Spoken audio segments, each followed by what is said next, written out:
মেঘালয় অসমের মধ্যে গাড়ি চলাচল নিয়ে ফের উত্তেজনার আশঙ্কা। আগামী ১০ দিনের মধ্যে সমস্যার সমাধান না হলে পুনরায় আন্দোলনে নামার হুঁশিয়ারি দিয়েছে মেঘালয়ের ট্যাক্সি চালক সংগঠন। উপমুখ্যমন্ত্রীর সঙ্গে বৈঠকের পর সংগঠনের পক্ষ থেকে জানানো হয়েছে, আগামী ১০ সেপ্টেম্বর পর্যন্ত সরকারের সিদ্ধান্তের অপেক্ষা করা হবে। এর মধ্যে সমস্যার সমাধান না হলে ফের প্রতিবাদ কর্মসূচি শুরু করার হুঁশিয়ারি দিয়েছে তারা। সংগঠনে আরও দাবি, সমাধান না হলে বাণিজ্যিক গাড়ির পাশাপাশি অসমের ব্যক্তিগত গাড়ির মেঘালয়ে প্রবেশেও বাধা দেওয়া হতে পারে।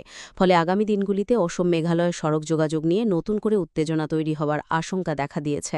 BTN news. तो हम लोग भी आज खोल रहे हैं, लेकिन कम्प्लीटली खुला नहीं बोलेगा हम लोग। अगर अभी 10 दिन का बाद जब मीटिंग होगा, मीटिंग में कोई सोल्यूशन नहीं होगा तो हम लोग स्ट्राइक कर में जाना पड़ेगा।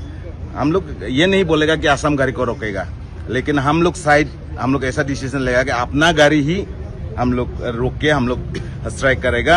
भी 10 दिन का बाद में मालूम चलेगा मीटिंग में। अगर उसमें कोई सोल्यूशन नहीं निकला तो हम लोग फिर से स्ट्राइक करने के लिए रेडी। हम लोग नहीं जाएगा, हम लोग को जोराबाद में ही हम लोग को स्टैंड बना के दो ना, एक पार्किंग प्लेस दो, हम लोग जोराबाद से रिटर्न आएगा। जरूरत नहीं है वो लोग